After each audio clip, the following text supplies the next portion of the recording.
Hello, and welcome to the Music Survival Guide, the independent musician's guide on how to survive in the music industry. My name's Phil, a mixing and mastering engineer. I hope you're all doing well today. It is as I record it, it's not, but as this goes out, it's the beginning of May, which is very exciting. It's a new month, and hopefully, whatever country you find yourself in, restrictions are easing, things are getting better.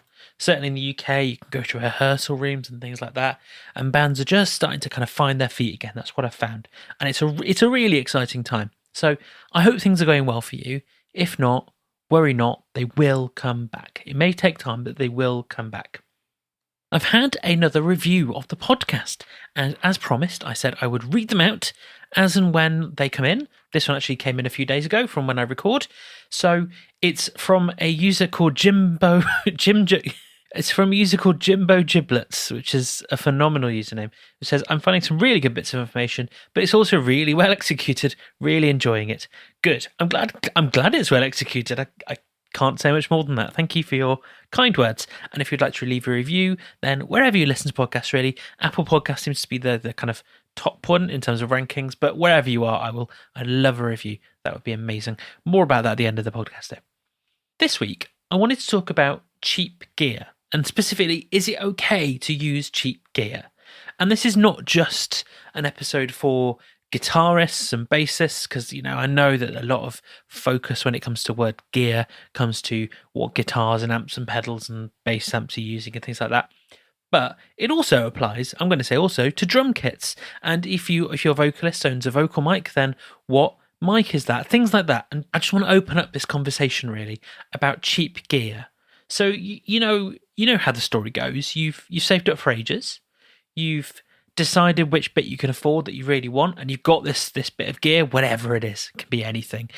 And it sounds great and it works great, but it's not the top of the range, is it? There's always something better. There is always something better. So I just wanted to kind of open this up, share my thoughts, share my ideas. This isn't a particularly structured set of thoughts, but I just thought I'd share them with you because it's a really important discussion to have about cheap gear, or less expensive gear is probably a better phrase. So I guess when you're working out what you need, and I'm using the word need here rather than want, I think that's an important distinction. What actually matters when it comes to musical equipment is very few things, really. It comes down to three things that I've got on my list here, which is tuning stability, which includes intonation, if you know what that means. It's the feel. How does the instrument feel like when you're playing? And the tone. And that applies to a lot of things as well. So specifically, it applies to drums, basses, and guitars, and other instruments that you may play. But if you're working through amps and things like that, then obviously a lot of the tone and the kind of feel of when you're playing through it really does come through there as well. Now, when it comes to an instrument, it's always worth bearing in mind, of course, that tone can be largely changed after the fact. When it comes to electrified instruments, tone can be changed after the fact. You've got different pickups, different wiring setups, all of that malarkey. But the tuning stability and the intonation and the feel of it really are just going to stay as they are. So you need to work out what you want when you're buying it. And I think that's what you need to focus on. Ignore the name, ignore the label. I've seen loads and loads of forums and posts online where, they went to a shop and they were expecting to come out with, a Fender Telecaster, and they actually came out with a Squier. And why was that? It's because they went to the shop, they tried a load of different Fenders and Squiers and found the one that spoke to them, and it wasn't the most expensive one. That kind of thing happens all the time. As I say, when you work out what you want, I'd say ignore the name and work out, is the tuning stable? Does it feel good to play?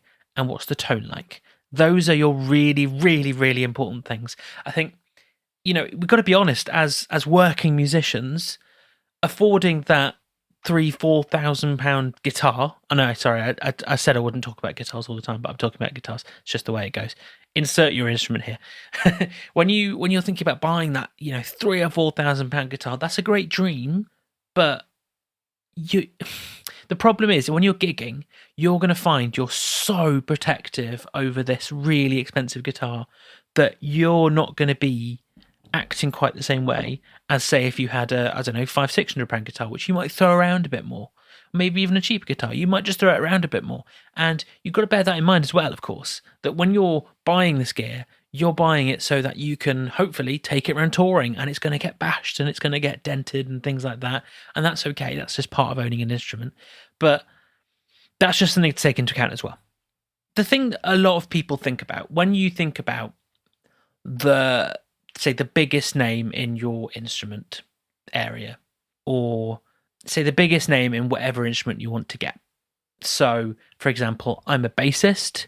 When it comes to bass amps, Ampeg is just the bass amp brand. It's just the bass amp brand. There are others, but it's the kind of elite one to get, if I can really put it that way.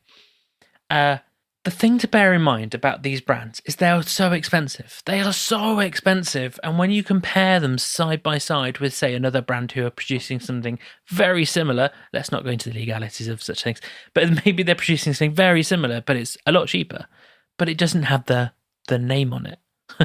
That's the thing. What you're paying for when you're paying for a branded item, say an Ampeg bass amp, is you're paying for the name. Now, don't get me wrong, hopefully these companies are also producing very high quality instruments and amps and pedals and drums and, whatever it happens to be. But you're partly paying for the name and for their marketing. You can't forget that.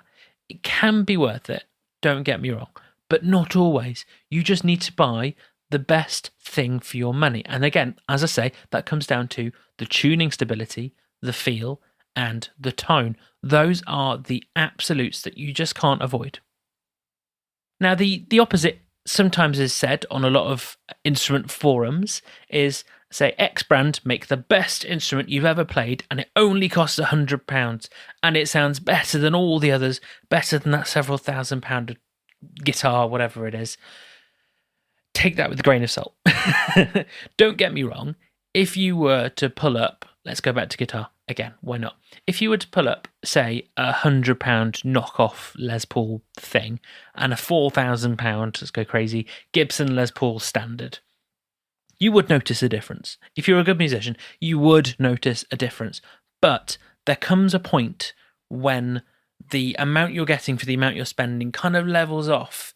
And I often find, genuinely, when it comes to it, about 1,000 and above, things really start to kind of level off. And what you're getting for your money is better, but you have to spend a load more to get just that little bit better. The kind of percentages kind of even out, and it gets just that little bit harder to convince yourself to buy into something that costs that much money, which is a bit difficult. But I would say get the best instrument that you can afford. Now, if all you can afford is this £100 guitar, for example, as long as it has tuning stability, it has a feel that you like, and it has a tone that you like, you're golden. Don't worry about the name. Don't worry about things like that. Worry about how it feels to you. How can you express yourself through this instrument? I'm just going to take a quick break now, and then afterwards I'm going to talk about how things look to people. Ooh.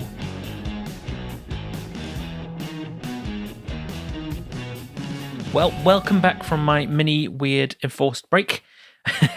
And I just wanted to talk about a phrase that I hear a lot when it comes to buying equipment and buying cheaper equipment.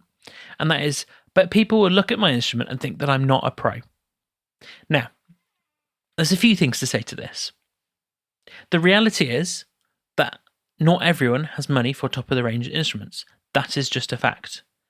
Because you cannot afford a top-of-the-range instrument, that doesn't make you a bad musician. Really important thing to say. That does not make you a bad musician. Don't feel that way. It's not worth worrying about how people perceive you in terms of a pro or not, based on what equipment you have got. It's really not. The reality is, most people either won't notice that you've got a cheaper version of a very expensive instrument, or they won't care. That's your two avenues that you can go down. So, for example, in rock, a Gibson Les Paul is a really standard rock guitar. A lot of bands are going to have a Gibson Les Paul shape. But if you own a Gibson custom Les Paul thing or a much cheaper Epiphone type guitar, 99% of people won't notice the difference. They won't notice that it doesn't say Gibson. They'll look at you and they'll go, cool, that's a rock guitar. I'm going to enjoy this. And that's genuinely as much thought they'll give to it, if even that. They may not even think about it that way. What you are worrying about, functionally, is the 1%, or maybe even less than 1% of people who will come and see you live, or will see a picture of you and will instantly think, what are they playing? What instruments are they playing? What amps are they playing through? What drum set is that? What cymbals are those? Things like that. That 1% of people, if I'm honest, is not worth pandering to.